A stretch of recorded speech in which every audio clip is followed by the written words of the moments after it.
القهار الوهاب الرزاق الفتاح العليم القابض الباسط الخافض الرافع المعز المذل السميع البصير الحكم العدل اللطيف الخبير الحليم العظيم الغفور الشكور العلي الكبير الحفيظ المقيت الحسيب الجليل الكريم الرقيب المجيب الواسع الحكيم الودود المجيد الباعث الشهيد الحق الوكيل القوي المتين الولي الحميد المحصي المبدع المعيد المحيي المميت الحي القيوم الوادي الماجي الواحد الصمد القادر المقتدر المقدم المؤخر الأول الآخر الظاهر الباطن الوالي المتعالي البار التواب المنتقم العفو رؤوف المالك الملك ذو الجلال والإكرام المقسط الجامع الغني المغني المانع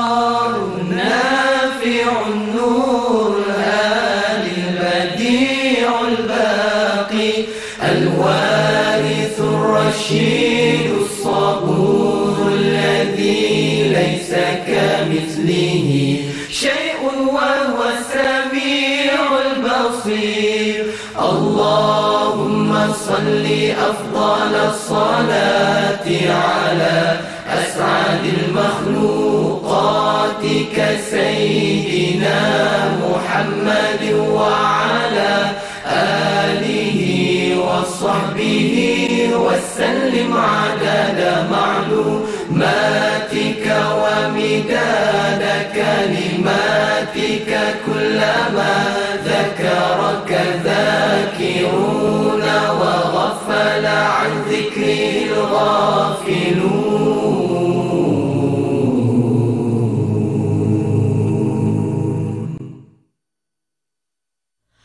لا إله إلا الله وحده لا شريك له له الملك وله الحمد وهو على كل شيء قدير.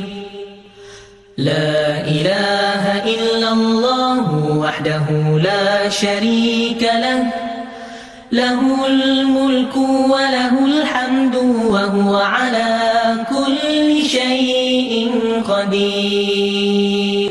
لا إله إلا الله الملك الحق المبين محمد رسول الله صادق الوعد الأمين. لا إله إلا الله الملك الحق المبين محمد رسول الله صادق الوعد الأمين. Assalamualaikum warahmatullahi wabarakatuh. Allahumma salli wa sallim ala nabiyyina Muhammad wa ala alihi wa sahbihi ajma'in. Alhamdulillah, tanyalah Ustaz, biar tahu. Jangan keliru, pada pagi ini kita bukakan dengan kalimah nama Allah yang agung, 99 nama Allah. Kemudian kita bersama-sama zikir pada pagi yang mulia ini. Dan Alhamdulillah, saya Da'i Hadari. Apa khabar para penonton sekalian? InsyaAllah kami doakan anda semua berada dalam keadaan sihat, sejahtera. Tak kisahlah apa sahaja yang anda nak lakukan. Mungkin ada yang nak bekerja pada pagi ini, mungkin ada yang nak memulakan perniagaan, nak hantar anak ke sekolah, apa-apa sahajalah. InsyaAllah mudah-mudahan Allah kurniakan kerahmatan dan juga keredaan. Amin ya rabbal alamin. Baiklah, tanyalah Ustaz biar tahu jangan keliru pada pagi ini, pagi Rabu 28 September 2020. Maafkan saya, 2 tahun pula ke belakang ya. 2022. InsyaAllah pada pagi ini kita akan sama-sama dapatkan ilmu, dapatkan kefahaman mengenai topik yang sangat dekat dengan kita. Berkaitan dengan tempat yang kita rindukan nak pergi. Kalau tak pergi rasa ya Allah kan. Itulah masjid. Dan hari ini topik kita iaitu fiqh, yang mana kita nak fokuskan kepada fiqh pengurusan masjid. Baiklah para penonton sekalian, kita semua sedia maklum bahawasanya masjid itu menjadi nadi masyarakat. Bahkan kalau kita sebutkan tentang masjid itu, ia adalah tempat untuk kita beribadah kepada Allah Subhanahu Wa Taala. Cuma bukan itu sahaja, perinciannya insya-Allah sebentar sahaja lagi. Bahkan para penonton sekalian, sebagai makluman, baru-baru ini masjid dan juga surau di wilayah Persekutuan secara khususnya telah mengadakan pemilihan ahli jawatan kuasa pengurusan baru bagi penggal baru. Jadi kami di Tanyalah Ustaz biar tahu jangan keliru mendoakan insya-Allah dan mengharapkan mereka yang telah terpilih untuk menjalankan tugas dengan sebaik-baiknya, dan insya-Allah keredaan Allah di sisi mereka yang menguruskan rumah Allah ini, insya-Allah. Baiklah, pagi ini untuk mendapatkan perincian tentang topik kita fiqh, iaitu fiqh pengurusan masjid, bukan sayalah insan yang akan memberi perinciannya. Saya bersama dengan guru kita semua, dan insya-Allah banyak ilmu yang akan dikongsikan oleh beliau, iaitu Al-Fadhil Ustaz Fawaz Fadhil. Assalamualaikum Ustaz. Waalaikumsalam warahmatullahi. Apa khabar kita? Alhamdulillah sihat ya Hadari ya. Alhamdulillah sihat Ustaz. Aduh, Hadari ni besar nama dia. Allahu Akbar. Tanggungjawab tu besar Ustaz. Tanggungjawab sebab dia meliputi semua tamadun. Tamadun tu orang yang bertamadun. Allah doa lawan dia Badawi. Badawi Ustaz. Arab, Hadari, Badawi. Itu lawan dia. Kekampungan, Hadari bandaran lah. Kemajuan lah. Itulah insya-Allah. Hai, bukan senang tu. Baik Ustaz, hari ni fiqh pengurusan masjid kita akan bicarakan Ustaz ya. Banyak yang akan saya tanyakan kepada Al-Fadhil Ustaz insya-Allah. Cumanya para penonton sekalian, kalau anda ada soalan nak ditanyakan, mungkin akak-akak kita, abang-abang kita yang selalu ke masjid tu, mungkin ada kekeliruan nak ditanyakan tu, ataupun mungkin ada sesuatu nak dikongsikan, boleh saja anda boleh kongsikan soalan anda di talian. Anda boleh hubungi kami di 1800 881677, ataupun boleh terus saja tinggalkan soalan anda di ruangan komen di Facebook rasmi kami Tanyalah Ustaz TV3. Baiklah, dengan lafaz bismillahirrahmanirrahim Ustaz. Ya. Sebagai muqaddimah dan juga peringkat awal perbincangan kita lah, kita nak tahu maksud sebenar masjid, sebab difahamkan ia ada perkataan asalnya iaitu sujud. Ya. Dan fungsi masjid itu sendiri. Silakan. Baik. Bismillahirrahmanirrahim. Assalamualaikum warahmatullahi wabarakatuh. Waalaikumsalam. Dari Hadari, tuan-tuan dan puan-puan, alhamdulillah, terima kasih pada hari ini. Saya rasa seronok untuk membicarakan tentang masjid dan fiqh pengurusan masjid. Betul. Kerana ia merupakan satu cetusan idea daripada Jabatan Agama Perak. Dan saya buat kajian tentang perkara ini kerana ia adalah merupakan satu kajian yang pertama di Malaysia dalam bentuk fiqh pengurusan masjid. Ramai orang bincang. Betul. Tapi fiqh pengurusan masjid, kita akan memfiqhkan semua pengurusan. Makna dia pentadbirannya, pemilihan yang tersebut, pilihan raya masjid. Betul. Boleh buat tak boleh buat kat masjid, sesuai tak sesuai, allowance imam, berkaitan dengan wakaf, quarters, susunan urusan kewangan tu sendiri. Banyak benda sebenarnya masjid seperti mana yang kita terang apa ditanya tadi, adalah tempat yang paling agung. Betul. Sebab itu Rasulullah sallallahu alaihi wasallam bila berhijrah ke Madinah, tempat yang pertama Rasulullah bina ialah masjid. Satu lagi pasar. Sebab masjid adalah untuk perpaduan umat Islam. Betul. Dia adalah kegunaan untuk semua aktiviti, dan pasar itu merujuk kepada ekonomi. Jadi gabungan agama, pentadbiran dengan ekonomi ini, dia adalah satu hubungan kuku dengan isi rapat, dan begitu rapat. Dan masjid ini kalau kita melihat definisi ulama ini, dia adalah tempat sujud yang dibina di atas tanah wakaf untuk menunaikan solat. Sebab itu dalam buku yang kita sebutkan ada satu matan syair yang disebut oleh ulama, wa kullu ardin huddidat bisyadi wa nahwihi min awjihi tahdidi liwad'iha tahta yadil musalli fa masjidun kabbir bihi wa salli. Dia ada syairnya untuk mendefinisikan masjid yang disebutkan. Maknanya setiap bumi dan tanah yang telah ditentukan, mana kita telah suka, dia telah tetapkan. Macam sekarang ni pembinaan, makna kita ada dia punya garisan dia. Kalau masjid belum siap lagi, kita dah orang kata pada letak plan dia punya plan, dah ada semua. Dan pembinaannya, dengan pembinaan itu ditentukan dengan cara seumpama dengannya, diletakkan untuk diwakafkan untuk bersolat. Ada masjid mesti diwakafkan untuk bersolat. Kalau tak tempat wakaf, tak boleh jadi masjid. Ya. Mungkin jadi surau. Surau pun boleh diwakafkan juga. Tetapi masjid ni dia mesti diwakafkan sebab dia tak boleh buat masjid sementara. Nak buat 3 tahun. Ya. Yang patah balik. Tak jadi tak macam tu. Maka itulah takrif masjid. Bila itu takrif masjid, bertakbirlah dan sembahyang di situ. Cuma masjid ni dia ada 2. Ada masjid jami', yang mana masjid jami' ini, kalau istilah dulu, masjid negeri ataupun masjid daerah lah. Sebab dulu kita kena tahu, sembahyang Jumaat boleh buat satu daerah, satu masjid saja. Itu dulu? Dulu. Maknanya kalau masjid yang buat, tak sah solat tersebut. Ataupun tiba-tiba ada 2-3 masjid buat, yang sah itu siapa yang sembahyang Jumaat yang paling awal. Siapa yang takbir dulu. Siapa yang takbir lewat, maka sembahyang dia jadi zuhur, dia kena tambah 2 rakaat lagi.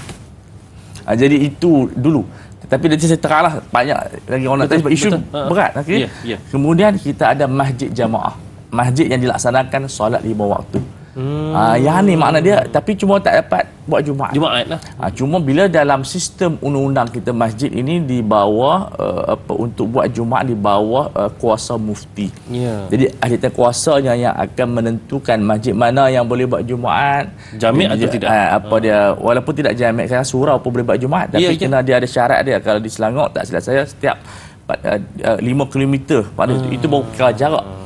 Kemudian dia cukup ahli Korea, sebab kita ada banyak sangat, sebab ada yang ramai itu bukan ahli Korea. Betul. Orang luar. Mungkin bekerja di situ. Ya, jadi benda-benda tersebutnya ada pertimbangan. Setengah orang dia semangat kalau nak minta bahasa Jumaat lah. Sekali lagi kalau cuti, tinggal 2-3 orang. Jadi itu problem-problem yang mana dia akan disemak oleh kuasa fatwa. Sebab itu bila nak isytihar tu, sama ada mufti ataupun AJK fatwa yang akan mengisytiharkan masjid ini dilaksanakan solat Jumaat. Baik. Ataupun tempat ini adalah masjid. Dia bukan mana kita rasa nak buat. Memanglah dulu macam tu boleh buat. Tetapi sekarang ni kita kena ada sistem, kena ada pendaftaran. Setengah orang dia nak buat masjid tak nak pendaftaran. Bukan masalah kita, sebab kita terikat dengan sistem wakaf. Bila sistem wakaf dipanggil trustee, pemegang amanah tunggal adalah majlis agama. Jadi dia terikat dengan banyak benda. Itu kita nasihatkan supaya ilmu pembinaan masjid ini mesti diikat dengan sistem. Jangan setengah orang macam ni, saya berangan nak buat. Bila berangan buat, buka pintu derma, cari tanah wakaf. Maksudnya itu bukan semestinya. Jangan supply macam tu. Kita juga di sana nak bincang lambakan masjid pun ada juga. Baik Ustaz, bila sebut tentang lambakan masjid ni, kita nak tahu jugalah apa antara keburukan lambakan masjid tu. Kejap lagi Ustaz nah. Banyak. Banyak juga dah. Kejap lagi Ustaz ya. Insya-Allah. Baiklah, kalau nak tahu apa perinciannya, nantikan selepas ini. Tanyalah Ustaz, biar tahu jangan keliru.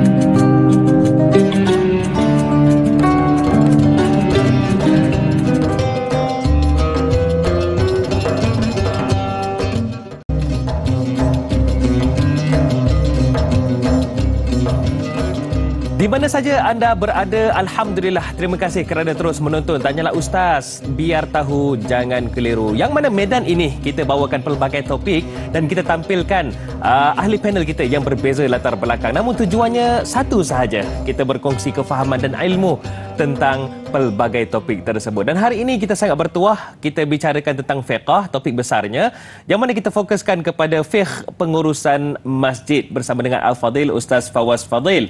Baik Ustaz, hak tadi ni tak habis lagi cerita. Lambakan masjid macam mana boleh berlaku dan bagaimana keburukan kalau berlaku lambakan masjid tu? Baik, lambakan masjid maksud dia ialah apabila masjid itu dibina di atas tidak ada keperluan melebihi kapasiti. Katalah kawasan itu hanya perlukan dalam di 100 orang dan sebagainya. Hanya mungkin setahun sekali raya aja penuh. Kita buat besar sampai 3,000 orang untuk solat, yang datang 10 orang. Dan untuk dapatkan dana pun susah. Kerana dibuat itu dalam bentuk yang bukan kajian yang tepat. Sebab depan tu sikit ada masjid dah, contoh dia. Masjid daerah dah ada dah. Cuma kita ni kadang-kadang semangat nak ada juga masjid kawasan kita. Kadang tu madrasah pun buat masjid juga. Buat juga madrasah sebab dia kadang-kadang madrasah nak buat pondok, nak buat yang ni, nak buat sebab tak tahu pasal apa. Mungkin itu adalah saluran derma. Tetapi dia tak boleh simplai macam tu kerana dia ada bebanan yang dipanggil sebagai pengurusan kos-kos, bil, api, air, gaji, allowance imam. Jangan imam nak ikhlas. Betul. Jadi apabila masjid jadi lambatkan, dia akan terbeban kepada jabatan agama, kepada masyarakat.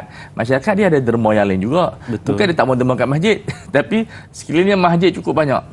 Kalau kita nak derma, kita perbaiklah masjid yang sedia ada. Betul. Sebab bila kita bina masjid yang baru, kos yang kadang-kadang sampai 5 juta, 4 juta, itu kos pembinaan. Kos yang lain, penyelenggaraan dan lain-lain, dia benda tu mesti sustain, mesti berterusan. Sebab itu dalam kajian saya, bila kita nak buat masjid, mesti di atas kesedaran. Mana mesti ada data, keperluan, jangka masa panjang, ekosistem dia. Sebab kawasan, kemampuan orang nak bantu dan kena mendapat kelulusan daripada Jabatan Mufti setiap negeri dulu. Maknanya dia hantar paper kepada mereka, dibentangkan plan, dibentangkan proposal dan sebagainya, bajet dan kemampuan possibility untuk jangka masa panjang. Kadang-kadang last sekali, masjid pun urusan kita pergi. Pasal bila ayat teruk, dah tak ada duit. Pengurusan tak dapat nak. Ya, sebab itu bagi saya sekarang ni, siapa-siapa nak buat masjid, perlu ada satu kajian yang lengkap untuk jangka masa panjang. Jangan kita tinggal beban pada orang macam tu, orang pun terkejut sebab masjid kita dikelilingi dengan masjid negeri, masjid daerah dan masjid-masjid yang sedia ada. Sebab tu kadang-kadang orang kata masjid tu tak elok. Bukan tak elok, kemampuan untuk nak perbaik tu tak ada. Jadi bila ayat ada jamban rosak, kadang-kadang ada aircon pun dah rosak. Bukan orang tak nak derma. Orang pun ada dalam keadaan ekonomi tak bagus. Kemudian mereka pun ada derma-derma yang lain juga. Sebab kita perlu disistemkan derma. Maknanya kita tidak boleh derma ni tanpa fikir.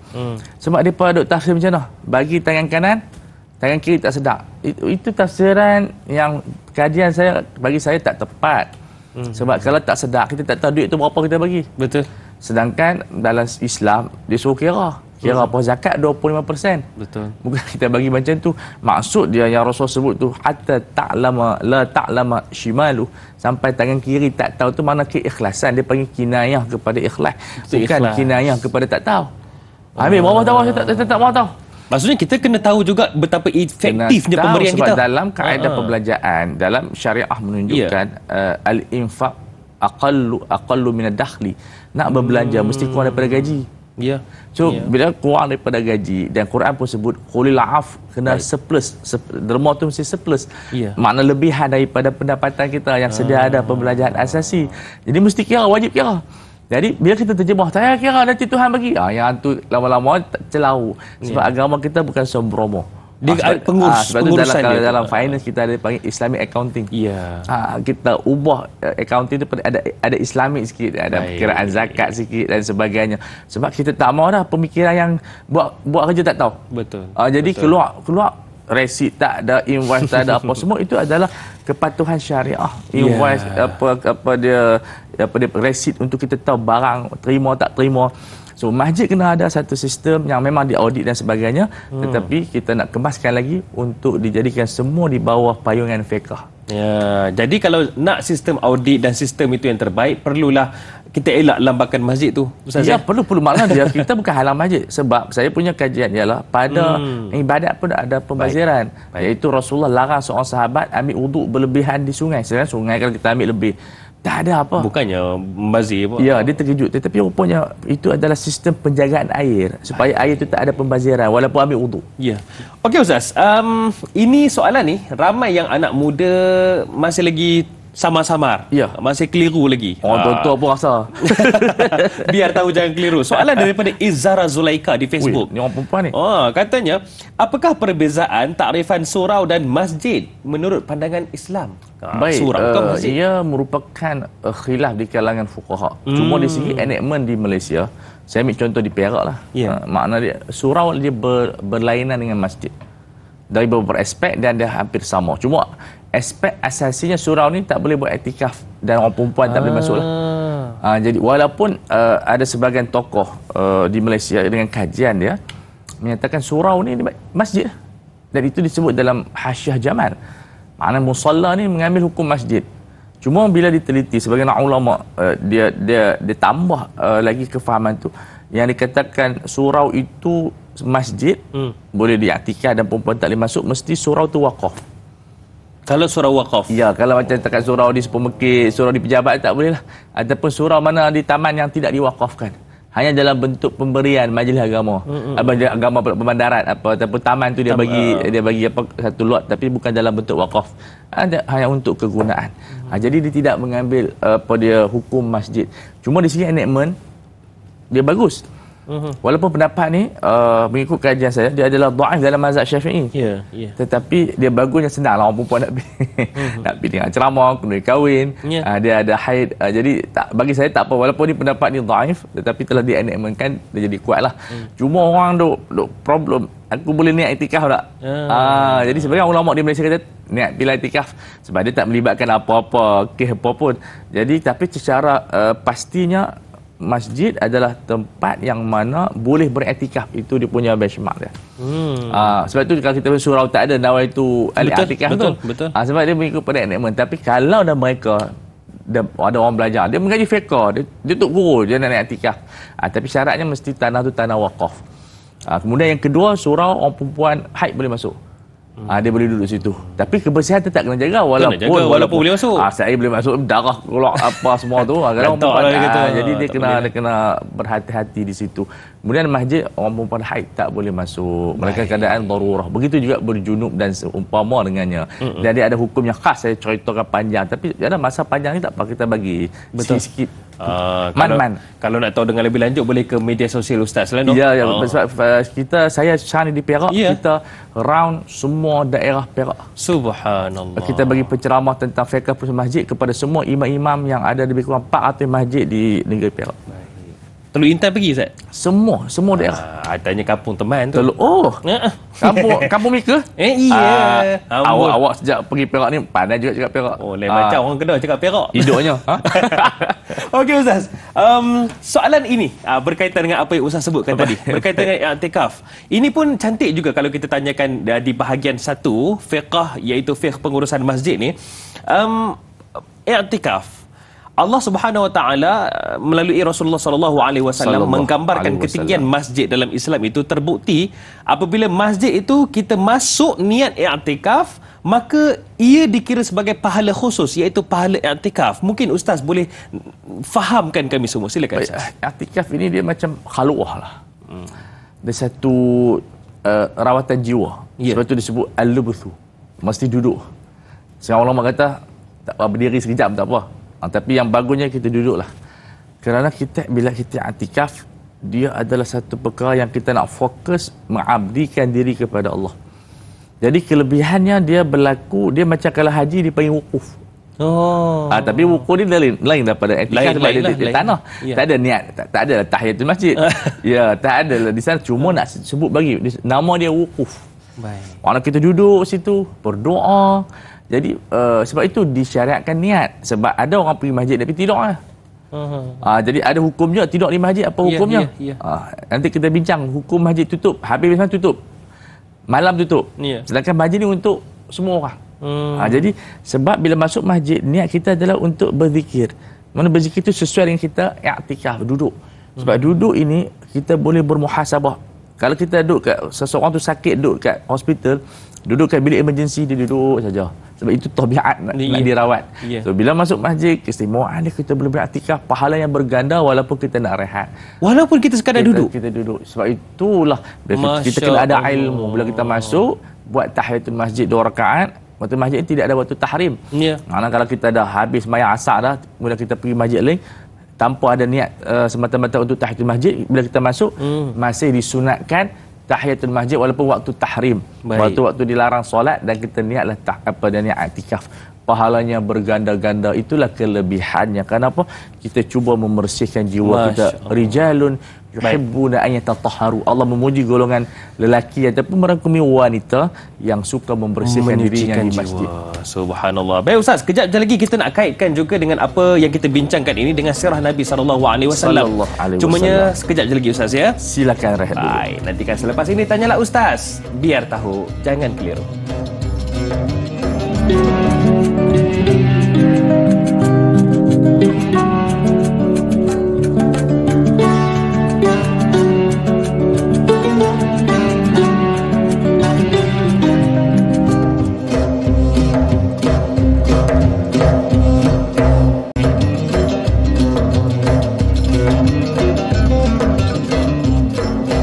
Setiap hari kita tertanya-tanya. Kadang tu ada je soalan datang kan. Kalau tak daripada diri kita sendiri, orang yang tanyakan kita.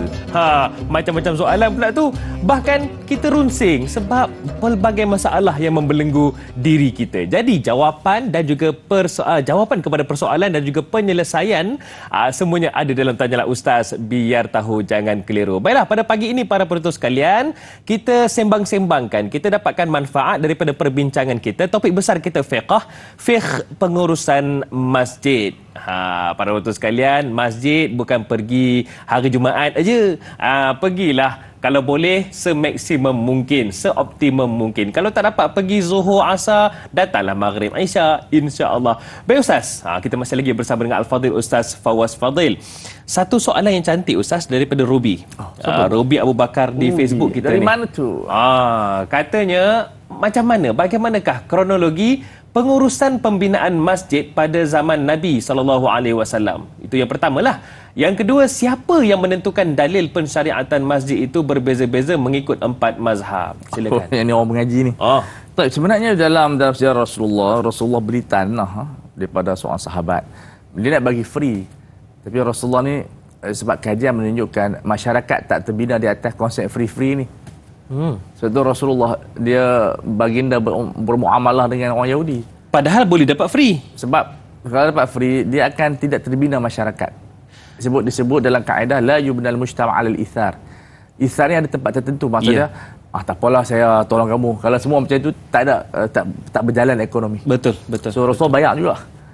Dan tanah itu kalau kita baca fiqh sirah An-Nabawiyah oleh Syekh Ramadan Al-Buti, tanah tu ada jasad-jasad lama, mayat lama, dan dikorek dan dipindahkan.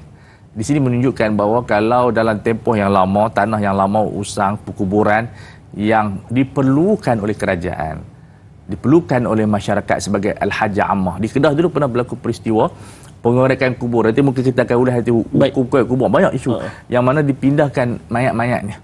Dibolehkan ya? Nak buat highway. Sebab mayat pun dah lama, kita bukanlah pindah tu buang, kita bakar dah. Pindah tempat lain lah.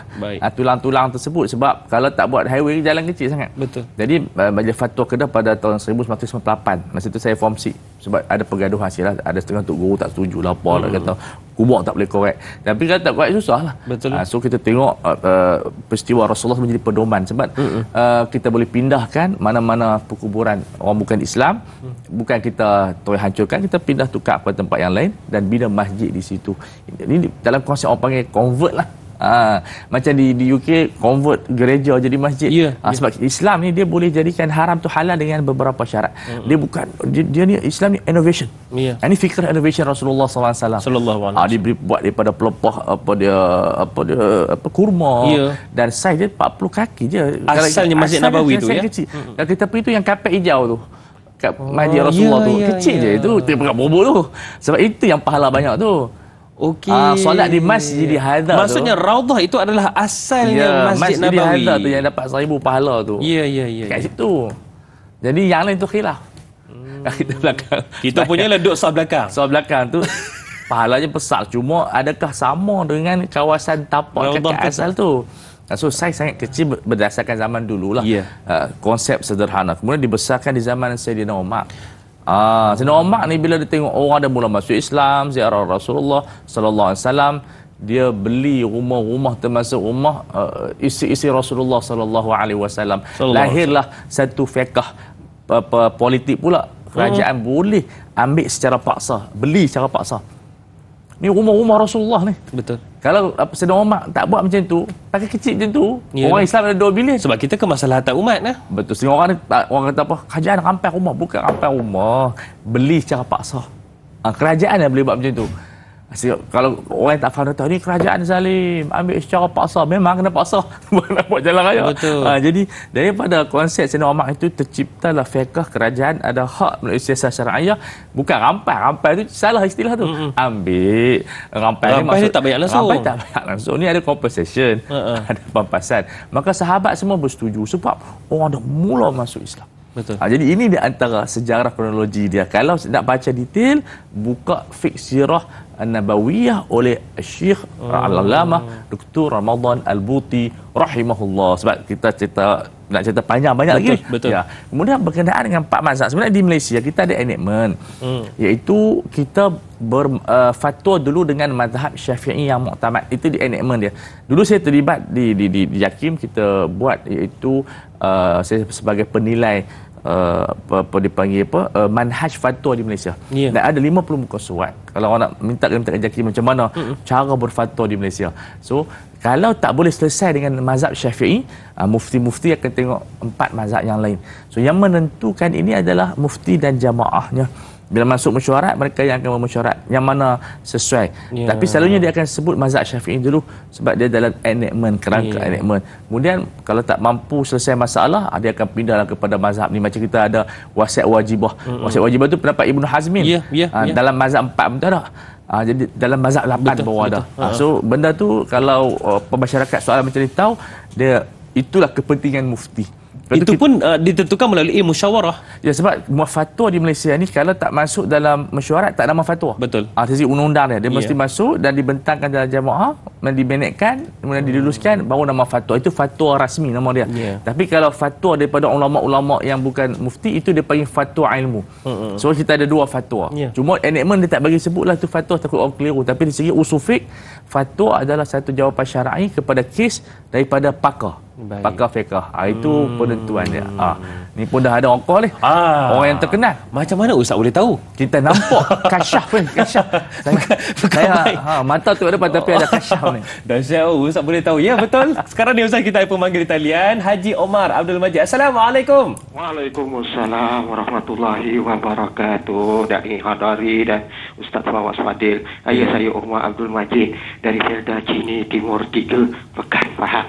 Assalamualaikum Ustaz dan Dai. Waalaikumsalam warahmatullahi wabarakatuh. Haji Omar. Ya, saya. Masjid di tempat haji ni memang meriah lah ya, kalau macam-macam aktiviti ya. Ya, alhamdulillah. Masya-Allah. Hari ini. Masya-Allah.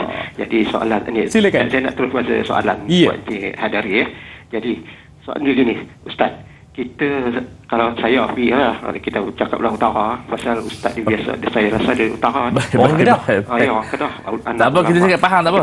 Ustaz Fadil Nur dulu, Allahyarham Ustaz Fadil Nur, saya kenal sangatlah. Ya, silakan. Soalan saya begini, Ustaz. Kalau kita pergi jalan buat kata tempat lah atau dari saya pergi Masjid Jami'. Masjid Jami' biasanya boleh bersolat Jumaat kerana disebut Masjid Jami'. Tapi Masjid Jemaah buat kata Ustaz tadi tak boleh.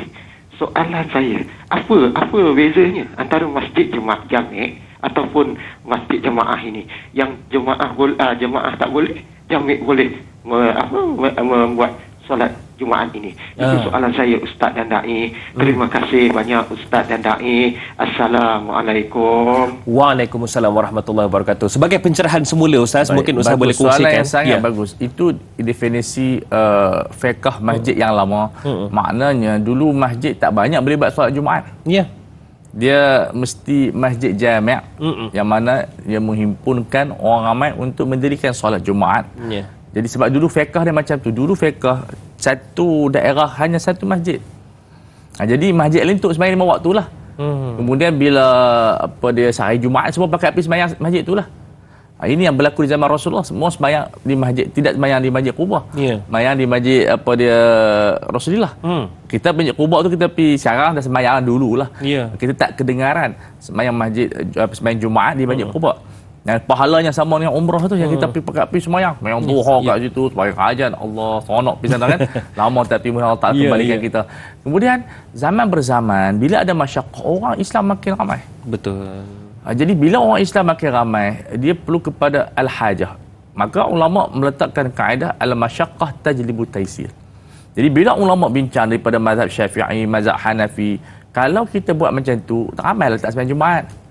Jadi kita menjaga wasilah dan mengorbankan maqasid. Sembahyang Jumaat ni dipanggil wajib dari sudut maqasid. Betul. Dipanggil ahkamul maqasid. Masjid masjid jamaah ni wasilah.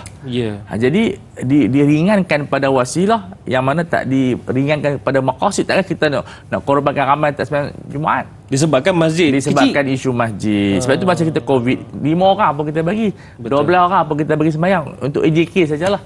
Sebab kalau tak bagi langsung jemaah tak ada. Jadi daripada 40 orang di sini, 40 orang jadi 12 orang. Dibolehkan. Tapi sekarang kembali 40 orang balik lah. Kita dah semua okey dah. Dah siap. Jadi nak 12 apa? 40 orang balik lah. Tapi nak cerita bagi bahawa itu cerita pembahagian fiqh apa Encik Omar. Tapi sekarang ni alhamdulillah itu dipanggil dalam fiqh ta'addud Jumaat. Betul. Ta'addudul Jumaat, iaitu Jumaat ni pun istimewa. Dia boleh sebut 3. Jumaah, Jumuah, Jumaah. Lepas tu nama orang, kalau dia belajar untuk guru dia, seorang nama Jumaat, seorang nama Jumaah, seorang nama Jum'ah. Tiga-tiga boleh baca. Betul.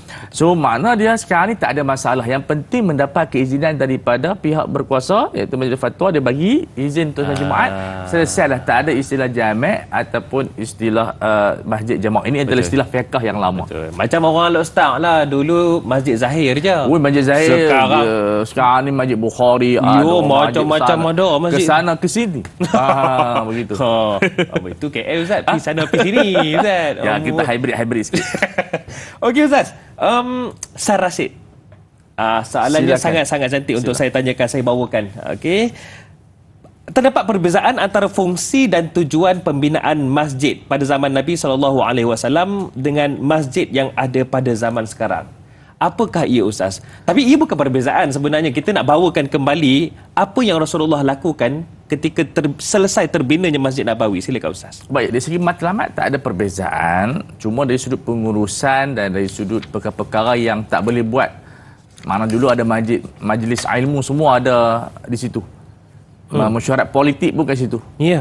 Rasulullah dalam hadis Tirmizi disebutkan bahawa Rasulullah berbincang dengan Umar dan juga Abu Bakar urusan orang Islam di Masjid Nabawi. Di masjid. Tetapi zaman berzaman yang disebut dalam kaedah al-hajah asasul ikhtira'. Keperluan itu asas kepada kreativiti dan juga innovation.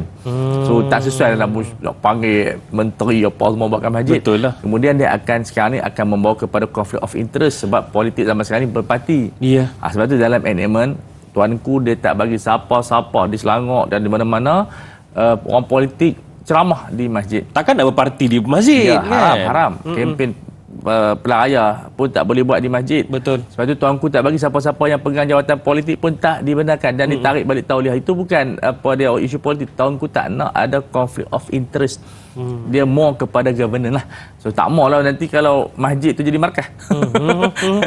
Jadi macam-macam warna ada situ. Ya, betul. Jadi tapi zaman Rasulullah tak ada sistem politik macam tu sebab Rasulullah adalah Rasul. Jadi tak akan ada perpecahan. Jadi itu di zaman Rasulullah. Perbezaan. Di zaman kita sekarang ni masjid adalah tempat perpaduan sebab tempat ni kita bergaduh dah. Jadi kita tak benarkan apa-apa ceramah politik kat situ. Ceramah siasah politik Islam tak apa nak cerita pasal Islam dalam bentuk politik tak apa. Kepartian tu secara ilmiah tak ada masalah. Tak boleh. Kalau kita masuk dalam parti sokong sana sokong sini, dia membawa ke perpecahan. Bukan setakat saja saja. Pilihan raya pemilihan jawatan kuasa pun bergaduh. Kempen sana kempen sini yang saya akan bincangkan nanti. Sebab apa? Sudahlah bergaduh tempat lain. Kat masjid tu kita nak berzikir. Nak cerita elok-elok. Ni kat masjid bergaduh lagi. Kalau masjid kita bergaduh, tempat lain lagi kita bergaduh.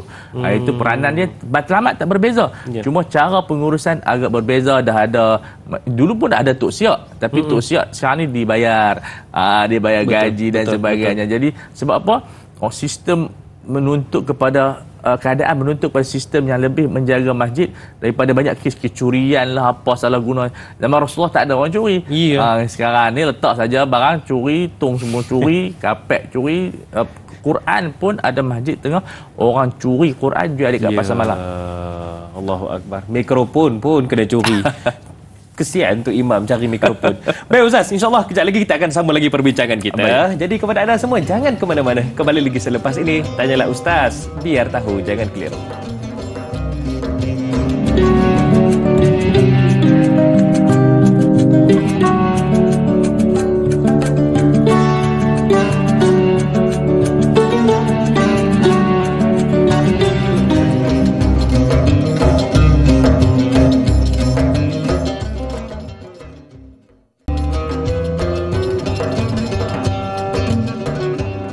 Alhamdulillah, segala puji bagi Allah atas segala nikmat yang telah dikurniakan oleh Allah Subhanahu Wa Taala. Termasuklah para penonton sekalian, pagi ini kita kembali bersua dalam Tanyalah Ustaz, biar tahu jangan keliru. Yang mana pada pagi ini kita bicarakan tentang fiqh pengurusan masjid.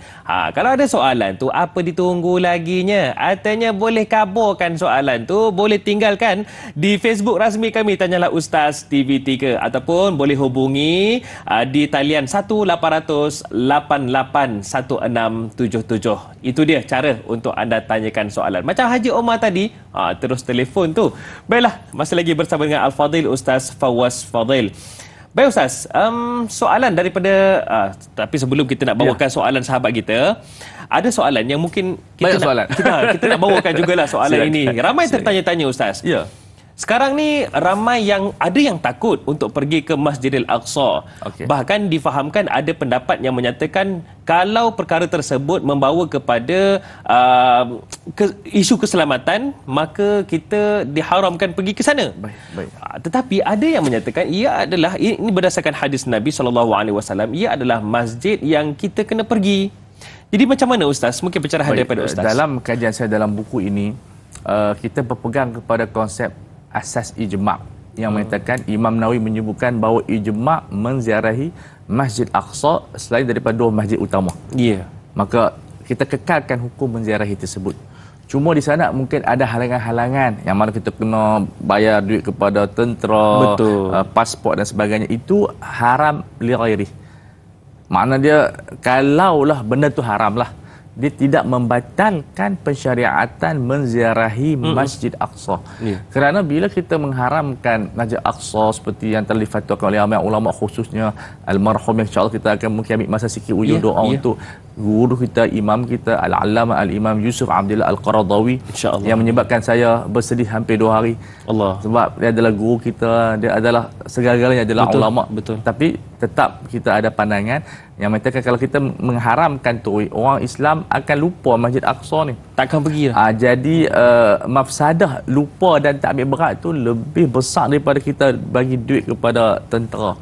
Sebab mungkin mereka lebih tahu di zaman dulu, tetapi zaman sekarang ni zaman terbuka dan sebagainya. Kita nak menyedarkan umat Islam tentang Aqsa. Kita di Malaysia ada pun khutbah Jumaat pasal Aqsa pun setahun sekali atau 2 kali je.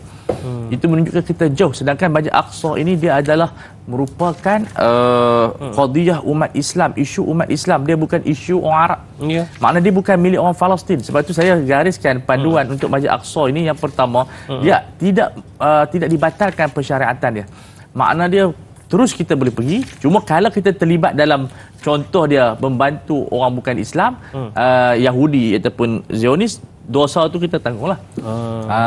Lepas tu yang kedua, tak boleh bergambar dengan tentera-tentera selfie dia ni. Dia tu musuh Allah, bunuh orang Islam yang kita selfie. Ada orang pergi selfie. Dia tengok tentera yang baik. Memang dia yang baik orang luar. Dia mesti tunjuk image dia, tetapi jangan bergambar dan kita letak dekat IG seolah-olah macam kita redha pula. Betul. Jadi yang ketiga, janganlah kita ada niat nak bantu orang Yahudi. Jangan puji mereka, tapi itu nak tolong orang Islam. Bagi semangat kepada mereka. Sebab orang Palestin seronok orang luar datang mengambil berat tentang mereka. Itulah pandangan baru saya hasil daripada kajian, melihat. Dan saya baru menghadiri persidangan Masjid Aqsa yang dibawa oleh kerajaan pada bulan Jun itu di Movenpick. Kita mesyuarat seluruh ulama satu dunia. Mereka nak buka balik fail ni. mana nak kaji balik. Tapi belum ada lagi ketentuan fatwa yang baru. Cuma ini bukan fatwa, ini adalah kajian saya. Mana dia orang Malaysia pun kalau kita haram dia pirak, dia langgar. Iyalah. Tapi nak cerita bagi saya letakkan syarat. Maksud dia kita ketatkan makna jangan ambil gambar. Sehingga dia begitu, dia suka ambil gambar yang tentera. Jadi kita letakkan. Tapi dari sudut pandangan ulama dunia, maka nak buka file balik, nak kaji balik kerana zaman dah berubah. Seperti mana kata Syekh Al-Qaradari, ijtihad halangan masuk ataupun keluar Masjid Aqsa ini adalah ijtihad masalih. Melihat pada yang mana lebih tinggi kebaikan dan keburukan. Baik. Okey, kita bicarakan tentang fiqh pengurusan masjid. Cantik juga untuk kita bawakan soalan yang mana Teratai Uda tanyakan ni di Facebook, Ustaz. Kata Teratai Uda, adakah nama sesebuah masjid perlu dititik beratkan sebelum sesebuah masjid itu dibina? Contohlah, tiba-tiba ada seorang tu nama dia Hadari, dia buat masjid Hadari. Okey ke Ustaz? Dia sih hukumnya tak ada masalah, tetapi ulama bimbang takut dimasuki dengan unsur-unsur ujub, riak dan seumpama dengan dia. Sebab itu Yusuf Qaradawi bila pernah dia letakkan satu tempat masjid atau satu tempat nama-nama dia suruh ubah nama konsep Al-Wasatiyah dan sebagainya sebab bimbang. Jadi bukan haram. Cuma kita manusia ni kita takut orang puji dan sebagainya. Kalau boleh disebutkan kemudian kepada keluarga ke, bukan nama peribadi kita. Nama-nama yang orang kenal kita tapi nama-nama yang tidak berkait dengan zat kita, itu lebih afdal kerana sebab kita dah serah pada Allah sebenarnya. Betul. Masjid, bila kita masuk wakaf masjid, kita menyerahkan hak milik kita, ownership kita kepada Allah semula. Kita dah wakaf kan? Kita dah tak ada pemilikan. So bila kita dah serahkan, kita dah orang kata buang pemilikan kita kembali kepada Allah Azza wa Jalla, menjadi milik semua orang. Jadi tak sesuai diletakkan nama kita. Lebih baik kita sembunyikan. Tetapi kalau ada masalah kerajaan nak nama-nama orang tertentu, itu hak kerajaan lah. Tetapi kita individu, kalau kita penderma, kita bagi 5 juta, 6 juta, afdalnya kita al-ikhfa, kerana menyembunyikan itu lebih baik. Dan ini adalah ijma' para ulama. Cuma kita tidak mengharamkannya. Baik. Bukanlah sampai tahap haram, tetapi haram itu bergantung pada niat seseorang. Jadi pada zat itself dia tak haram. Tapi kalau yang haram tu datang daripada perasaan orang tersebut. Masjid tu halal je. Betul. Orang ni yang bermasalah. Wajib menitik beratkan kebimbangan itu pertama sekali supaya itu lebih baik sebab kita nak kekalkan juga untuk pahala kita pada hari kiamat. Atarda an takuna rafiqa qaumin wa hum bizadin wa anta bighalizat. Kamu sukakah duduk dalam satu perjalanan kita tak ada bekalan, orang yang ada bekalan? Buat saja rupanya hangus pahala. Betul. Baik Ustaz.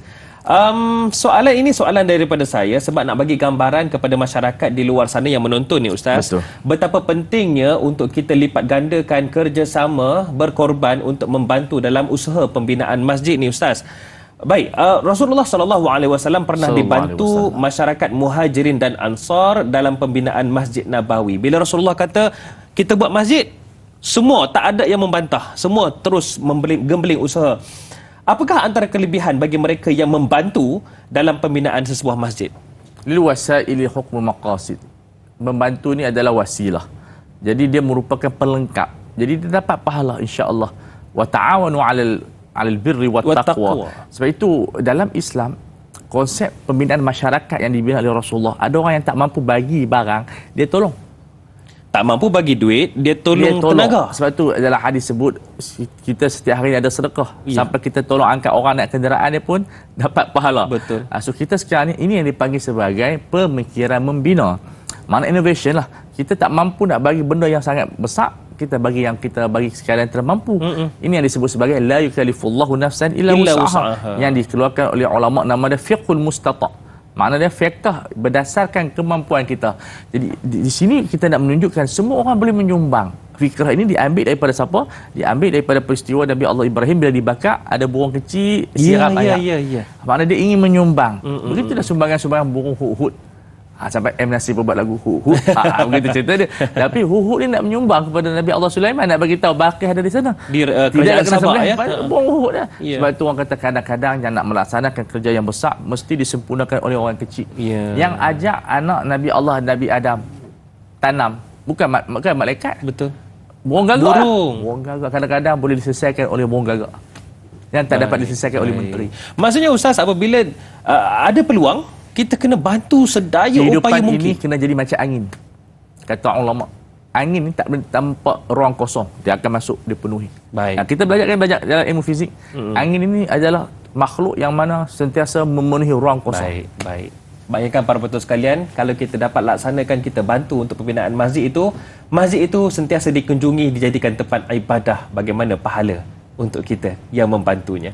Baiklah Ustaz, kita akan tutup dulu di TV3 dan kita akan sambung di TV9 selepas ini. Jadi teruskan bersama dengan kami. Tanyalah Ustaz, biar tahu jangan keliru.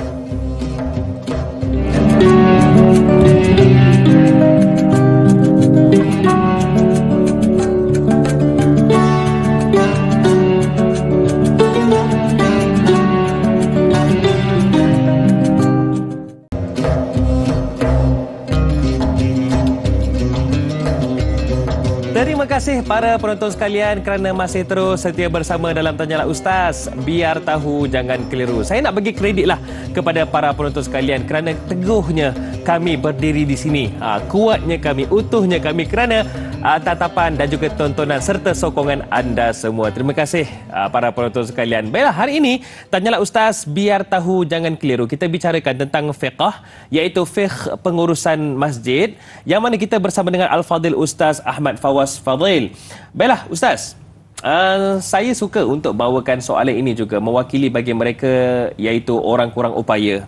Kerana sudah semestinya mereka juga berada dalam masyarakat kita dan mereka juga mengunjungi masjid. Betul? Jadi Ustaz, mungkin Ustaz boleh kongsikan saranan kepada pihak berwajib dan juga ahli jawatan kuasa masjid. Mungkin ada pelantikan-pelantikan melibatkan OKU agar membina, menyediakan kemudahan bagi golongan OKU dan juga peluang mereka memegang jawatan, kerana hanya mereka kenal apa yang diperlukan oleh OKU.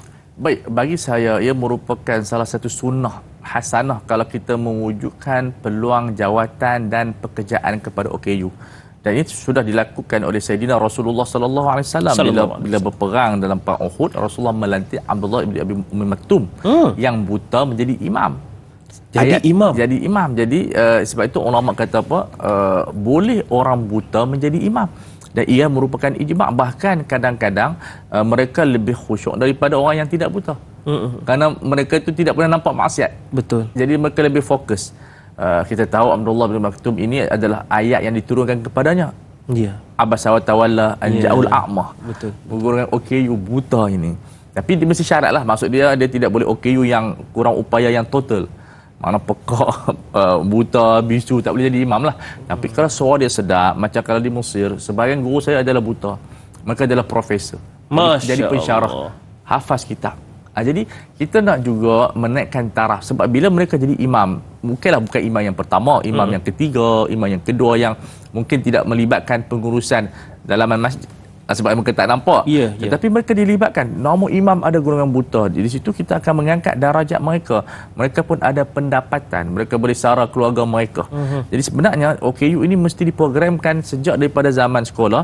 Mereka ada suara sedap, kita latih mereka jadi qari, jadi seumpama dengan sebab mereka ni golongan yang kau upaya, kita boleh bantu mereka. Dan masjid di Malaysia, kalau di Selangor saya kita ada 4,000 masjid. Takkan tak boleh ada dalam 4,000 masjid di bawah Jabatan Agama Islami kita lantik seorang daripada OKU. Mungkin boleh jadi Bilal ataupun imam. Jadi imam yang boleh membanggakan mereka, yang boleh membanggakan golongan-golongan OKU.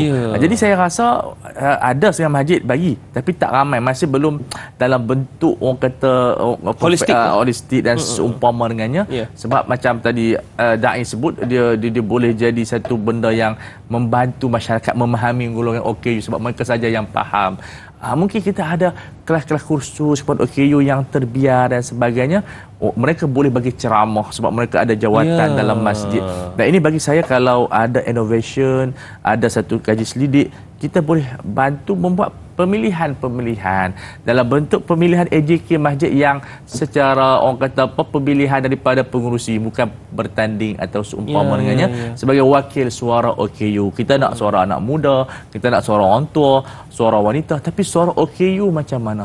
Mereka ada hak sebagai satu human right sebagai hak kemanusiaan mereka masih berakal, cuma akal mereka mungkin kurang, mereka lambat berfikir.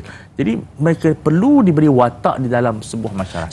Saya cuba bayangkan Ustaz, kalaulah ini dapat direalisasikan, bayangkan sebuah masjid yang juga ada masa ketikanya diwujudkan kelas Al-Quran Braille, komen Ustaz. Betul, sebenarnya kita mempunyai ruang kosong yang banyak yang kita boleh isikan. Ini yang kita namakan sebagai innovation ataupun inovasi. Jangan tonton Tanyalah Ustaz sahaja. Mungkin ambil sesuatu yang bermanfaat. Ya, saya harap semua pihak-pihak stakeholder, betul, Jabatan Agama, Jabatan Mufti, Gembeling Tenaga, JAKIM dan juga masyarakat dan mereka-mereka yang memegang jawatan di masjid mengambil berat isu ini. Bagi saya, ia sebahagian daripada jihad madani. Betul. Jihad pembangunan. Jihad pembangunan. Baik Ustaz, bila sebut tentang pembangunan ini juga, mungkin kita nak kaitkan juga dengan wang. Bila sebut tentang fulus, tak ada fulus tidak lulus. Tak lulus. Macam tu juga dalam organisasi masjid itu sendiri. Betul. Kebanyakan, bukan nak menghukum semua, tidak. Wujud mereka yang apabila sebut je tentang fulus, wang masjid, mereka akan terfikir untuk tambah awning, nak tambah itu, tambah ini, nak semen itu, semen ini, besarkan parking. Sebenarnya apa yang lebih penting mungkin perlu difokuskan juga tentang pembangunan ataupun aktiviti buat belia dan dewasa, terutamanya kerohanian. Mungkin Ustaz boleh kongsikan sesuatu dalam pesanan? pengurusan kewangan ini dia perlu kepada perancangan. Jadi wang-wang yang diberikan kepada masjid ini perlu diunitkan supaya orang tahu nak derma kat mana. Setengah surah bagus.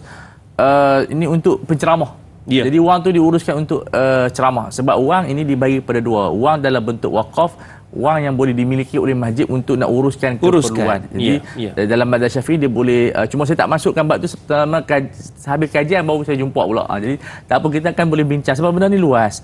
So makna ada wang wakaf yang mana dia mengambil hukum wakaf, ada wang yang dimiliki oleh masjid. Dan harta benda seperti kapek dan sebagainya itu boleh diuruskan macam tadi nak bagi kepada belia. Jadi orang tahu dah saya bagi duit ni untuk urusan belia. Jadi buat tabung khas. Jadi itu yang dikatakan kepada manajemen. Sebab itu saya menyatakan ilmu manajemen pentadbiran ini adalah satu kefarduan kepada mereka yang mentadbir. Sebab bila kita bukan sekadar pegang jawatan. Bukan, sebab siapa yang pegang jawatan dia mesti ada kursus sikit lah, principle of management, belajar sikit. Sebab bila kita dapat manage masjid dengan baik, kita dapat hasil income, ada governance, ada audit. Jadi orang tengok rekod masjid sangat cantik. Jadi bila cantik rekod masjid itu, orang akan derma lebih baik sebab dia tahu ke mana arah masjid tersebut. Sebab kalau kita tengok setengah negeri, surplus saja lebihan duit derma masjid ada lebih kurang 14 juta. Belum tengok negeri yang lain lagi. So macam mana nak pengurusan lebihan wang tersebut? Sebab masjid ini kasi fiqahnya kalau ada lebihan dia boleh diberikan kepada masjid-masjid yang tidak cukup duit. Katalah masjid Shah Alam dah ada duit lebih, dia boleh bagi kepada surau-surau ataupun masjid yang berdekatan yang tak cukup duit. Betul. Sebab dia satu unit je. Tetap masjid, cuma kena tengok segi legal. Nak bagi tu kena ada tak izinan, tengok macam mana pemindahan wang tu, macam mana dari segi sudut legal tu. Dari segi fiqah okey. Takut legal tu pemindahan tu mungkin tak valid ke apa ke. Kena tengok segi undang-undang juga. Sebab tu kita kena baca undang-undang juga, undang-undang masjid dan sebagainya, enactment yang ada lah. Cuma biar yang menjaga tu dia ada minda pengurusan. Jadi bila pengurusan cantik, dunia cantik, kata Imam Ghazali, baru agama berjaya. Betul. Agama ni berjaya, kata Imam Ghazali, saya sebutkan dalam buku ini, bila dunia, sistem dunia itu cantik. Jadi yang tak cantik agama tu bukan masalah agama, masalah sistem kita pentadbiran yang pegang tu orang yang tidak tahu. Pengurusan itu. Zaman dulu tak apalah. Zaman dulu kita lupakan. Tilka ummatun qad khalat laha ma kasabat. Zaman moden ini pentadbiran adalah faridah syar'iyyah ma la yatimul wajibu illa bihi fa huwa wajibun. Satu benda yang tak lengkap kewajipannya, kecantikan masjid itu tidak lengkap melainkan dengan pentadbiran ini, maka ilmu pentadbiran adalah wajib. Pemilihan itu mesti orang yang ada sedikit kursus, dia tahu nak bina masjid macam mana, dia nak arah tuju masjid macam mana, SDG macam mana, kelestarian tu macam mana, nak kumpul wang macam mana, dana macam mana.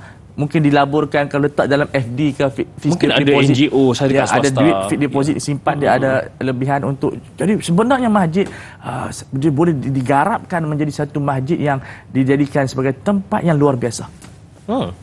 Saya cuba bayangkan juga, katakanlah kalau satu hari nanti sebuah masjid boleh adakan kursus kahwin, pertandingan bola sepak, semua bola sepak. Kita ada tanah lapang. Kan? Jadi benda tu boleh diuruskan dengan kita bincang dengan ahli taqwa fatwa. plan. Semua ada proposal, plan dan penasihat syariah. Bagi saya, semua benda boleh selesai dengan perbincangan. Kan? Yang tak selesai tak bincang. Tak bincang apa-apa kan? Betul. Baik. Ustaz, ada pemanggil di Thailand ketika ini, orang Melaka kita, Encik Hamlan Harun. Melakau. Assalamualaikum. Waalaikumsalam, Da'i dan Ustaz. Saya ni daripada Melaka. Ya, baik, silakan Encik Hamlan dengan soalan tu. Soalannya, boleh tak kita menggunakan duit infak untuk mencantikkan masjid, untuk menjadi pertandingan pada peringkat daerah dan negeri? Duit infak tu duit pada masyarakat ke? Sedangkan duit tu diguna untuk infaknya, duit orang ramai. Duit orang kampung. Orang kampung tu masuk ke dalam masjid lah, masuk ke dalam masjid. Maksudnya mencantikkan masjid, lepas tu untuk cantik buat pertandingan. Boleh ke macam tu? Baik. Terima kasih Encik Hamlan atas soalan tu. Okey, terima kasih. Assalamualaikum. Waalaikumsalam warahmatullahi wabarakatuh. Ada pengumuman buat pertandingan masjid tercantik, digunanya duit infak orang ramai masa kutipan Jumaat lepas. Boleh ke? Betul. Okey, asasnya duit orang ramai ni selalunya dia bagi tu menjadi duit masjid. Jadi bagi saya perlu ada satu justifikasi lah. Nak kata duit tu wakaf ke, duit tu milik masjid. Okey, makna dia masjid boleh guna untuk kepentingan dia. Dan apabila nak buat macam ni, dia perlu kepada pengisytiharaan. Sebab orang yang derma tu tak tahu dia derma tu untuk apa. Jadi benda tu dia kena isytihar. Kita ada meeting, kita isytihar supaya orang tahu apa yang kita buat. Sebab tu dia orang. Maksudnya masjid kena habaq dalam guru WhatsApp lah. Dia macam ni, dalam fiqh sesuatu dia wakaf ayak. Contoh, ayak tu hanya diwakaf untuk minum. Maka Imam Nawawi dalam fatwa dia sebut tak boleh ambil wuduk. Sebab dia tu dia kata aku nak untuk minum lah. Siapa ada harga boleh minum. Wuduk tak boleh ambil. So macam tu juga bila orang yang nak bagi duit ke masjid tu dia kepala otak dia orang kena dalam otak dia bagi untuk apa? Ataupun dia wakil, maksud dia ikutlah masjid nak buat apa. Yang tu tak ada masalah lah. Sebab itu benda ni bergantung pada pengurusan, kepada pengisytiharaan dan seumpama dengan dia. Tapi kalau untuk elak daripada conflict of interest, daripada tomahan reputasi dan sebagainya, better kita cari penderma asing untuk bagi hadiah mana jabatan apa wakil rakyat ke yang cari ada penaja lah. Ya, cari penaja dan sebagainya untuk bagi hadiah. Kadang-kadang hadiah tak banyak, 5,000 je. Okey Ustaz, kejap lagi saya nak tanyakan hubungan masjid dan juga anak muda ni. Tapi kejap lagi Ustaz. Baik. Kita simpan dulu. Nantikan selepas ini soalan dan jawapannya. Tanyalah Ustaz, biar tahu jangan keliru.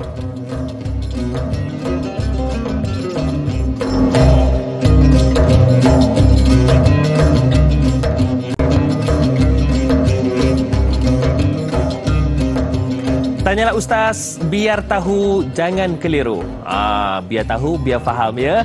Masih lagi bersama dengan saya Da'i Hadari dan hari ini alhamdulillah para penonton sekalian kita bicarakan tentang fiqh, iaitu fiqh pengurusan masjid. Yang mana hari ini kita sangat bertuah kita bersama dengan Al-Fadil Ustaz Ahmad Fawaz Fadil.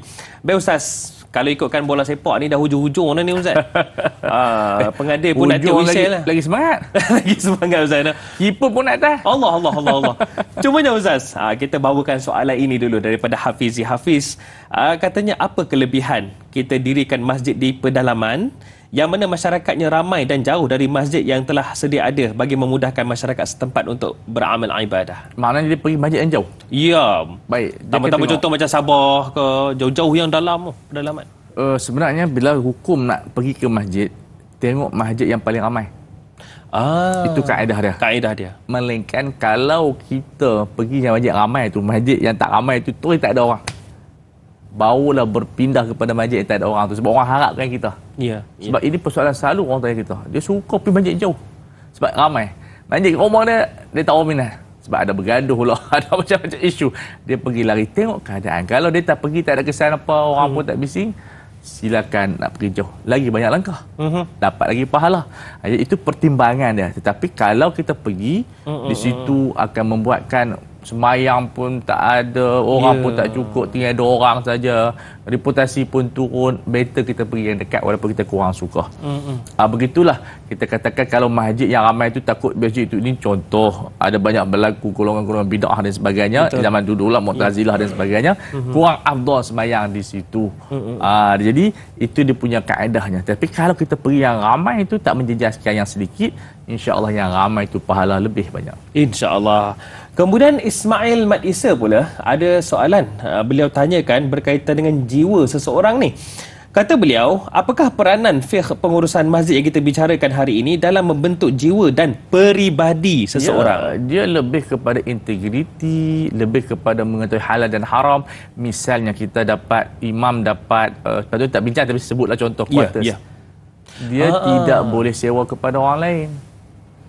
Okey, makna dia diberi oleh masjid quarters. Kemudian dia tadi buat duit ni, dia pergi sewa bilik tu kepada kawan dia. Jadi dia dapat income daripada sewaan dia. Income masjid pun dapat? Tak boleh. Sebab pemberian masjid itu daripada dana wakaf, tempat itu wakaf, dia hanya boleh duduk saja. Ini dipanggil sebagai ibahah, hanya dalam bentuk permission.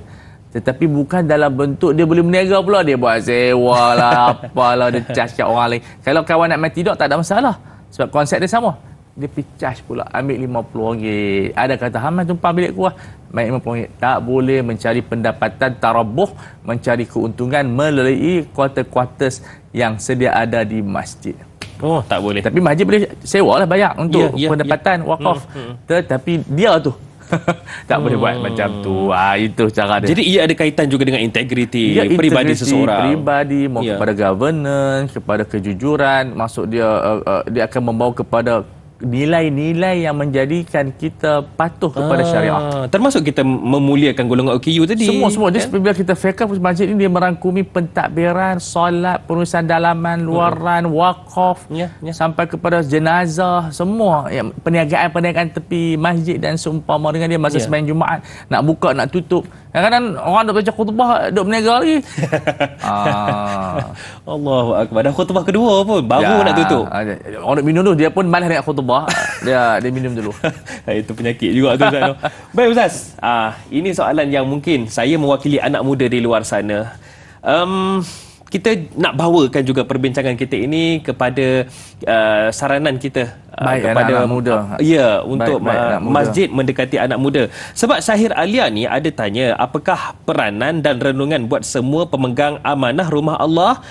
Dan bagaimanakah caranya untuk mengajak golongan muda supaya dekat dengan masjid? Ini pengalaman saya sendiri Ustaz ya. Untuk sebelum nak jawab soalan ini, saya sendiri alhamdulillah dijemput untuk ke sana kemari.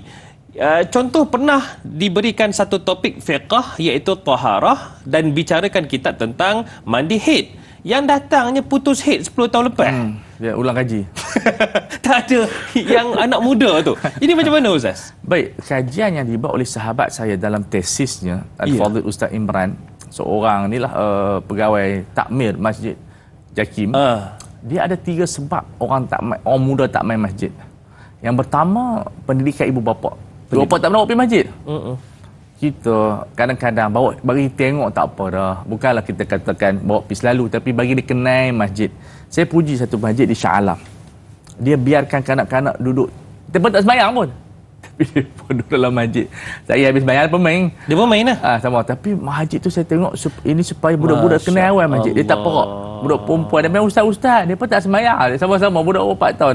Budak 4 tahun sembahyang pun tak sah. Jadi, tetapi ini program pengenalan.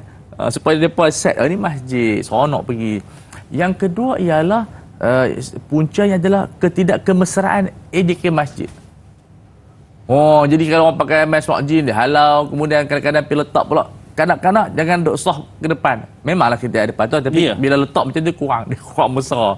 Jadi 2 faktor ini, iaitu yang pertama pendidikan, kemudian ketidakkemesraan. Ini kajian field, makna dia buat kajian lapangan.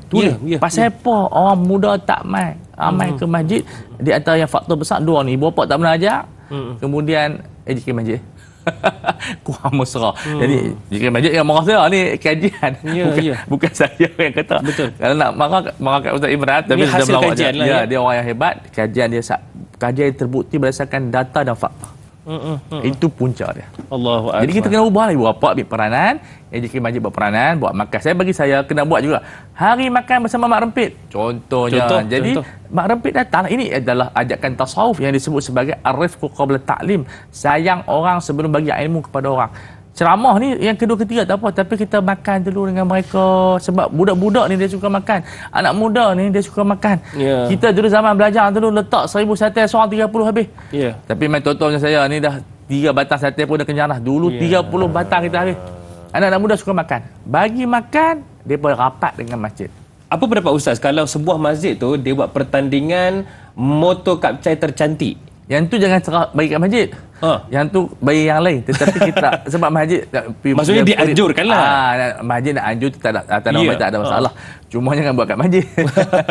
Cuma banyak sebenarnya kalau kita kaji banyak program yang boleh mendekatkan diri kita dengan anak muda. Program tuition, program makan, program minum, kita bagi seni bela diri, bernasyid, sila bina diri di masjid dan sebagainya. Jadi aktiviti ada setengah masjid dia buat tempat playground. Jadi kadang-kadang boleh main kat situ. Ibu bapa pun tak terkacau dengan sembahyang sebab tak makruh lah kalau kita masa sembahyang kita biar anak-anak berlari. Hukum kita bincang nantilah insya-Allah, tetapi poin dia kita createkan satu playground. Ada pengawasan dan seumpama dengan dia. Jadi budak-budak daripada kecil suka masjid. Sebab itu dalam Yahudi, pasal apa orang Yahudi ni pelacur pun dia tahan agama dia. Sebab daripada kecil mereka kena belajar Taurah. Mereka ni memang wajib, compulsory. So kita nak budak-budak daripada kecil mesra masjid, nanti besar-besar tak payah kita ibu bapa pun nak ajak. Sebab mereka nak aku daripada kecil pergi masjid. Itu kesan dia. Saya nak bagi kredit lah kepada Masjid Taman Datuk Harun. Yang mana ini pengalaman saya lah ketika melawat di sana di Subang. Di Taman Datuk Harun ni. Saya pernah pergi. Bagaimana Ustaz ya? Mereka ada juga kelas seni bela diri Wing Chun. Sangat. Menarik. Saya ada juga silat. Silat makan pulut. Silat makan pulut. Bukan silat pulut. Silat pulut, silat makan pulut. Okey Ustaz, ini saya bagi ruang kepada Ustaz. Mungkin Ustaz boleh kongsikanlah antara pelantikan kita dalam menggalakkan masyarakat, segenap lapisan masyarakat mengimarahkan masjid sebagai nadi masyarakat. Baik, kajian menunjukkan bahawa masjid merupakan nadi masyarakat daripada semua aspek. Pentadbirannya, khutbah Jumaatnya, sembahyang Jumaatnya, sembahyang hajatnya, fungsi kepada kebajikannya, dewannya yang perlu diimarahkan, yang perlu dihidupkan supaya orang jadikan masjid tempat perlindungan. Tengok masa banjir, masjidlah tempat perlindungan. Betul. Tapi tak mau lepas banjir tak tengok masjid. Tapi kita nak jadikan asasnya adalah orang yang menguruskan masjid adalah mesra'alah. Sebab masjid ni dia macam tu. Tetapi orang melihat kepada kemesraan AJK-nya, kemesraan pentadbirannya, kecantikannya, tandasnya, first class dan seumpama dengannya. Jadi masyarakat dia akan tengok, dia bagi dermuk cantik-cantik, dijaga dengan baik. Ada hasilnya, tidak ada bergaduhnya, tidak ada politiknya, walaupun di luar ada bergaduh, tapi di masjid untuk berzikir. Jadi dia mentauhidkan kalimatul ummah ini. Saya rasa masjid dengan kapasiti yang sedia ada ini, kalau tak ada penambahan pun dia menjadikan semua orang rasa seronok nak pergi masjid, kerana bukan hanya tempat sembahyang tetapi tempat untuk menenangkan jiwa, untuk meluahkan perasaan dan sebagainya. Mungkin ada tempat kaunseling dan sebagainya. Boleh dijadikan masjid tempat mengurangkan stres dan depres masyarakat. Itu dia. Baik Ustaz, mungkin untuk memurnikan program kita pada pagi ini, dan insya-Allah daripada doa Ustaz juga kita akan bawa masyarakat kita dekat dengan masjid, dan mereka yang terlibat dengan masjid juga, pengurusan masjid juga akan lebih mesra masyarakat. Jadi doa daripada Ustaz, silakan Ustaz. Baik. Tuan-tuan dan puan, hari ini saya nak baca doa juga untuk mendoakan roh imam kita Al-Allamah Syekh Yusuf Al-Qaradawi yang baru disemadikan petang semalam lepas asar waktu Qatar, 10 malam kita lah. Seorang ulama yang paling besar. Jadi kita sama-sama mendoakan insya-Allah Allah Taala angkat darajatnya. Dia adalah tokoh Ma'al Hijrah Malaysia pada tahun 2009. Jadi bismillahirrahmanirrahim. Alhamdulillahirabbil alamin wassalatu wassalamu ala sayyidil mursalin wa ala alihi wa sahbihi ajma'in. Amin. Ya Allah Tuhan kami, ampunkanlah dosa guru kami Al-Imam Yusuf Al-Qaradawi rahimahullah. Allahumma ighfir lahu wa'afihi wa'fu anhu wa akrim nuzulahu. Allahumma ighfir lahu wa'afihi wa'fu anhu wa akrim nuzulahu. Ya Allah, angkatlah darajatnya, ampunkanlah dosanya Allah. Amin. Beliau sangat berjasa kepada kami ya Allah. Angkatlah darajatnya kepada anbiya bersama dengan anbiya, siddiqin dan syuhada dan juga as-salihin. jadikanlah kubur waj'al qabrahu raudatan min riyadil jannah, jadikanlah kuburnya salah satu daripada riyadul jannah ya Allah. Ampunkanlah dosanya ya Allah. Kalau dia baik, tambahlah kebaikannya ya Allah. Kalau ada keburukan, ampunkanlah dosanya ya Allah. Rabbana zalamna anfusana wa illam taghfir lana wa tarhamna lanakunanna minal khasirin. Rabbana atina fid dunya hasanah wa fil akhirati hasanah wa qina adzabannar. Sallallahu ala sayidina Muhammad wa ala alihi wa sahbihi wasallam. Walhamdulillahi rabbil alamin. Amin. Tuan dan perempuan, dunia menangisi pemergian seorang ulama yang sangat berjasa kepada kita. Ingatlah bahawasanya kehilangan ulama ini tak dapat diganti. Takkan dapat diganti. Tak akan diganti. Inilah kesedihan yang saya dapat rasa 2 hari. Kerana kami adalah pengikut dia, pembaca buku dia. Jadi bila perginya ulama, seolah-olah hilang tempat rujukan utama dunia. Betul. Dia merupakan umat yang ada pada satu orang. Kita kehilangan mutiara yang terbesar. Sangat. Dan saya berterima kasih pada JAKIM, pada kerajaan negeri yang mengadakan solatul ghaib di semua masjid dan seluruh dunia menyembahyangkan jenazah yang suci, yang agung ini. Mudah-mudahan Allah Taala merahmati. Terima kasih semua. Rabbal alamin. Terima kasih kepada Al-Fadhil Ustaz Ahmad Fawaz Fadil kerana sudi bersama dengan kami pada pagi ini dalam Tanyalah Ustaz, biar tahu jangan keliru untuk fiqh pengurusan masjid bahagian 1. Jadi ada bahagian lain lah. Ada banyak bahagian lagi. Banyak bahagian lagi. Baik, insya-Allah kita akan bersama lagi Ustaz. Baik, terima kasih Tay. Para penonton sekalian, esok akan bersama dengan Da'i Anas yang mana kita akan dapatkan ilmu berkaitan dengan ilmuwan Islam iaitu Ibnu Battutah, yang mana kita akan bersama dengan Al-Fadhil Ustaz Nur Effendi Hamid. Kalau jantung tidak berdegup, nadi tidak berdenyut, manusia itu dikatakan mati. Tapi kalau masjid tidak hidup, masyarakat habis tidak bernyawa. Jadi para penonton sekalian, terus imarahkan masjid dan dekat dengan masjid. Saya Da'i Hatari mohon permisi undur diri. Assalamualaikum warahmatullahi wabarakatuh. Waalaikumsalam warahmatullahi wabarakatuh.